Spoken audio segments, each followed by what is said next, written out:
Hello viewers, তোমরা সবাই কেমন আছো? আশা করছি তোমরা সবাই ভালো আছো। আজ নিয়ে চলে এসেছি একটা দুর্দান্ত স্ন্যাক্সের রেসিপি নিয়ে।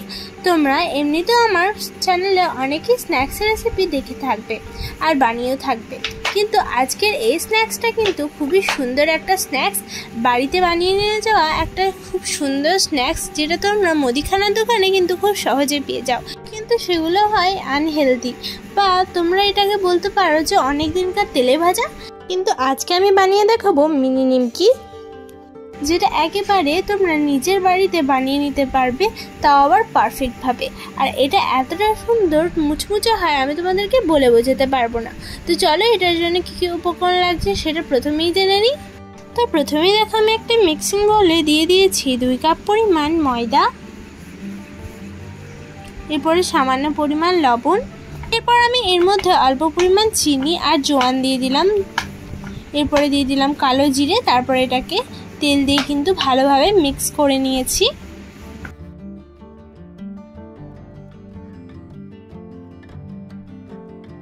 তো এরপরে অল্প অল্প জল দিয়ে কিন্তু এটাকে ভালোভাবে মিক্স করে একটা ডোয়ের আকারে বানিয়ে নিতে হবে।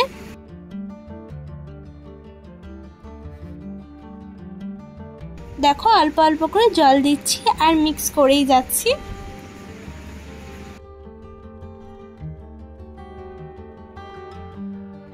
তো এটাকে আমি মুথে মুথে কিন্তু খুব সুন্দর একটা ডোয়ে পরিণত করে নিয়েছি। এরপরে দেখো আমি লিচি কেটে নিয়েছি, আর এখানে তো আমার 4টে লিচি হয়েছে। এরপরে এরকমভাবে ঠিক বেলে নিতে হবে, ঠিক গোল করে ঠিক বড় সাইজের রুটি বেলে নিয়েছি।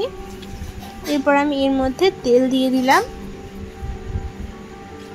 তারপরে দেখো বন্ধুরা, এটাকে আমি ঠিক এরকমভাবে রোল করে নিয়েছি। দেখো কত সহজ এই প্রসেসটা। এরপর আমি জানো এটাকে কি করব, এটাকে ভালোভাবে কিন্তু এটাকে রোল করার পর কেটে নেব ছুরির সাহায্যে।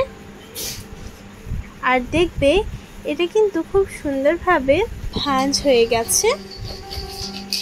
তো এরপরে আমি এটাকে বানিয়ে নিয়েছি। তো ছোট্ট করে এরকমভাবে বেলে নেওয়ার পর ঠিক এরকমভাবে ত্রিকোণ আকৃতির বানিয়ে নিতে হবে, ঠিক যেরকম মিনি নিমকি বানানো যায়। এটা হচ্ছে মিনি নিমকি, তাই আমি এটাকে এরকম সাইজেরই বানিয়ে নেব। তোমরা চাইলে কিন্তু এরকম সাইজের বানিয়ে নিতে পারো, খুবই দারুণ লাগে দেখতে। তো এরকমভাবে সবগুলো সেম প্রসেসে বানিয়ে নেব। তো দেখো আরেকটা রুটিও কিন্তু তেল ব্রাশ করে ঠিক এরকমভাবে রোল করে নিয়েছি।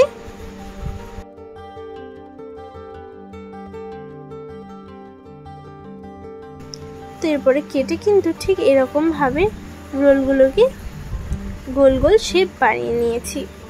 এরপরে এরকমভাবে বেলে দিচ্ছি। এটা করলে কি হয় জানো, এই যে এই ভাঁজগুলো হচ্ছে না, এগুলোই দেখতে খুব সুন্দর লাগে। তো এরকমভাবে কিন্তু সবগুলো সেম প্রসেসেই কিন্তু বানিয়ে নেব।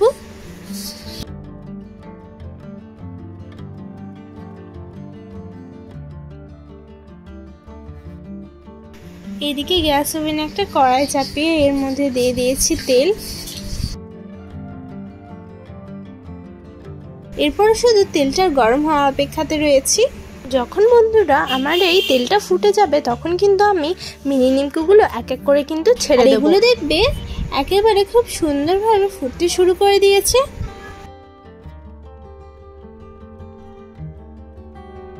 বন্ধুরা এরকমভাবে ছাড়ার পর কিন্তু হালকাভাবে আমি নাড়িয়ে নিলাম।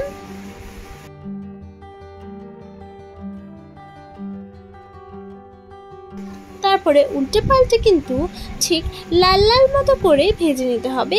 আর এখানে দেখতে পাচ্ছো যে এই যে ভাঁজগুলো আছে সেগুলো এখন থেকে বোঝা যাচ্ছে, তাহলে দেখতে কত সুন্দর লাগছে দেখো। এরপরে যখন এটা হালকা হালকাভাবে ভাজা হয়ে যাবে, তখনই কিন্তু এটাকে আমি তুলে নেব। তো এরপরে কিন্তু আমি এটাকে তুলে নিচ্ছি। ঠিক বেশি লাল করেও কিন্তু আমি ভাজিনি, ঠিক মিডিয়াম যে কালারটা আসে সেটাই।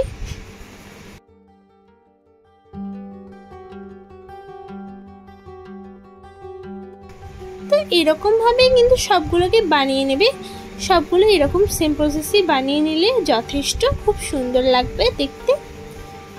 তো দেখতে পারছো। তো এর পাশাপাশি কিন্তু আমি আরও কয়েকটা ভেজে নেব। তোমাদেরকে যদি এরকম স্ন্যাক্স বা ডেজার্টের রেসিপি ভালো লেগে থাকে তাহলে অবশ্যই আমাদের চ্যানেলটাকে একটা লাইক করে দেবে, কমেন্ট করে দেবে এবং পাশে যে বেল আইকনটা আছে সাবস্ক্রাইবারে সেটা অবশ্যই ক্লিক করে দেবে আমার নিত্য নতুন ভিডিও সর্বপ্রথম পাওয়ার জন্য। কেননা আমাদের চ্যানেলে পাওয়া যায় খুবই সহজ একটা যে কোনো রেসিপি। তো এরপরে কিন্তু আমি এরকমভাবে তেল ঝরিয়ে তুলে নেব।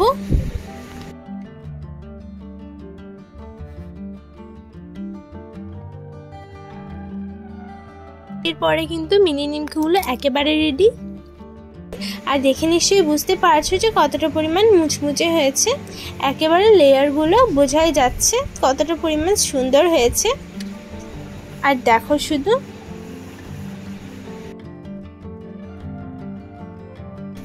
তো আশা করছি তোমাদেরকে আজকের এই রেসিপিটা কিন্তু খুবই সহজ এবং খুবই ভালো লেগেছে। যদি একটু হলেও ভালো লেগে থাকে তাহলে ভিডিওটাকে একটা লাইক করে দেবে, কমেন্ট করে দেবে এবং পাশে দেখা একটা সাবস্ক্রাইবারের বাটন আছে সেটা অবশ্যই ক্লিক করে বেল আইকনটা অবশ্যই ক্লিক করে দেবে আমার নিত্য নতুন ভিডিও সর্বপ্রথম পাওয়ার জন্য। আবার দেখা হচ্ছে পরের ভিডিওটাতে। তো এখনকার জন্য টাটা, বাই বাই। সবাই ভালো থাকবে, সুস্থ থাকবে আর নিজের খেয়াল রাখবে। আর অবশ্যই কিন্তু এই মিনি নিমকিটা ট্রাই করে দেখবে আর আমাকে অবশ্যই কমেন্ট বক্সে জানাতে ভুলবে না যে এটা তোমাদের কেমন লেগেছে।